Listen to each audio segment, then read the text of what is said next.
எல்லாருக்கும் வணக்கங்க. நான் உங்க சதீஷ். நான் வந்து க்ரூஸ் கப்பல்ல வேலை பார்க்குறேன்.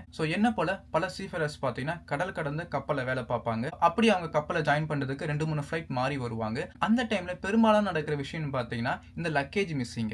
அந்த லக்கேஜ் மிஸ்ஸிங் டைம்ல நம்ம என்ன பண்ணணும்? என்ன ப்ரிகாஷனா இருக்கணும்? அப்படின்ட்டு தான் இந்த வீடியோல பார்க்க போறோம். ஃபர்ஸ்ட் நீங்க வீட்ல இருந்து கிளம்புறதுக்கு முன்னாடியே பார்த்தீங்கன்னா, நீங்க 2 விஷயம் கண்டிப்பா பண்ணியிருக்கணும். ஒண்ணு பார்த்தீங்கன்னா, உங்களோட கேரி ஆன் லக்கேஜ். அந்த 7 கிலோ அந்த கேரி ஆன் லக்கேஜ் நம்ம ஃப்ளைட்ல கொண்டு போறது. செக் இன் லக்கேஜ் நம்ம 46 கிலோ லக்கேஜ்ல வருது. அதுதான் மிஸ் ஆகும் most of the time. Carry on நம்ம கூடவே இருக்கும். அந்த கேரி ஆன்ல லேப்டாப், டாக்குமெண்ட்ஸ் எல்லாமே கொண்டு போவீங்க. அது கூடவே பார்த்தீங்கன்னா 2 நாளுக்கு தேவையான uniforms including shoe, inner garments, socks and everything.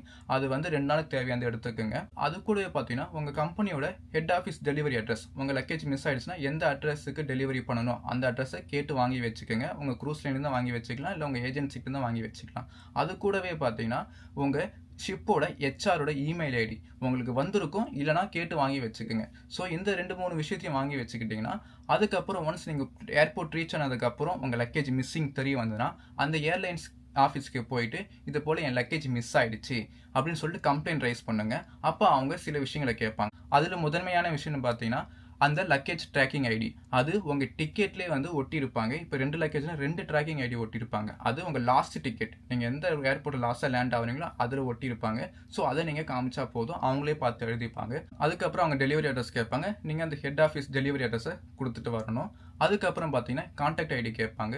நம்மகிட்ட ஃபோன் நம்பர் இருக்காது, நம்ம இமெயில் ஐடி கொடுத்துட்டு வரலாம். கூடவே பார்த்தீங்கன்னா உங்க ஹெச்ஆரோட மெயில் அட்ரஸை சிசி பண்ணிடுங்க. ஒன்ஸ் நீங்க கம்ப்ளைண்ட் பண்ணிட்டதுக்கு அப்புறம் அவங்க வந்து அந்த ட்ராக் பண்ண ஸ்டார்ட் பண்ணுவாங்க, உங்க லக்கேஜ் எங்க இருக்குன்னு சொல்லிட்டு.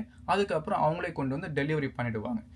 ஏன் நீங்க வந்து உங்க ஹெச்ஆரோட இமெயில் ஐடி சிசி பண்ணனா, அவங்க வந்து ட்ராக் பண்ணுவாங்க உங்க கூடவே. நீங்களும் ட்ராக் பண்ணலாம், அவங்களும் ட்ராக் பண்ணுவாங்க. உங்க ஏர்லைன்ஸ் உங்களுக்கு இன்ஃபர்மேஷன் அனுப்பிச்சிட்டே இருப்பாங்க. உங்க இங்க வந்துடுச்சு, இங்க ஷிஃப்ட் ஆயிடுச்சு, இங்க ஷிஃப்ட் ஆயிடுச்சுன்னு. லாஸ்ட் அவங்க கிட்ட லக்கேஜ் வந்ததுக்கு அப்புறம் அவங்க திரும்பி கன்ஃபார்ம் பண்ணுவாங்க, மறுபடியும் இந்த அட்ரஸ்க்கே நான் அனுப்பணுமா, இல்ல வேற ஏதாவது அட்ரஸ் இருக்கான்னு சொல்லிட்டு.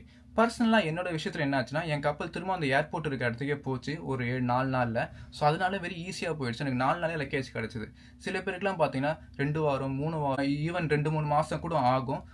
அது எதனாலன்னு பார்த்தீங்கன்னா, அது ஹெட் ஆஃபீஸ்க்கு போயிட்டு அங்கிருந்து வரும். அதனால நீங்க வந்து உங்க ஹெச்ஆர் நீங்க சிசி பண்ணீங்கன்னா, அவங்க வந்து லோக்கல் அட்ரஸ் தான் இருக்கா, இல்ல ஹெட் ஆஃபீஸ் போயிட்டுமா வரணுமா அப்படின்னு அவங்க பார்ப்பாங்க. இது வந்து எல்லாருக்கும் பொருந்துமான்னு தெரியாது. பல கப்பல் கண்டினியூஸா அப்படியே போயிட்டே இருக்கும். அதனால ஹெட் ஆஃபீஸ்க்கு போறதா நல்லது. ஏன்னா அவங்க வந்து உங்க கப்பல் நெக்ஸ்ட் எங்க போகுதுன்னு கணிச்சு அந்த அட்ரஸுக்கு அனுப்பிச்சிருவாங்க. அங்க இருந்து நீங்க கலெக்ட் பண்ணிக்கலாம். இந்த இன்ஃபர்மேஷன் நம்ம சீஃபரர் ஃப்ரெண்ட்ஸுக்கு யூஸ்ஃபுல்லா இருந்திருக்குன்னு நினைக்கிறேன். உங்களை மீண்டும் அடுத்த வீடியோல சந்திக்கிறேன். அது வரைக்கும் நன்றி, வணக்கம்.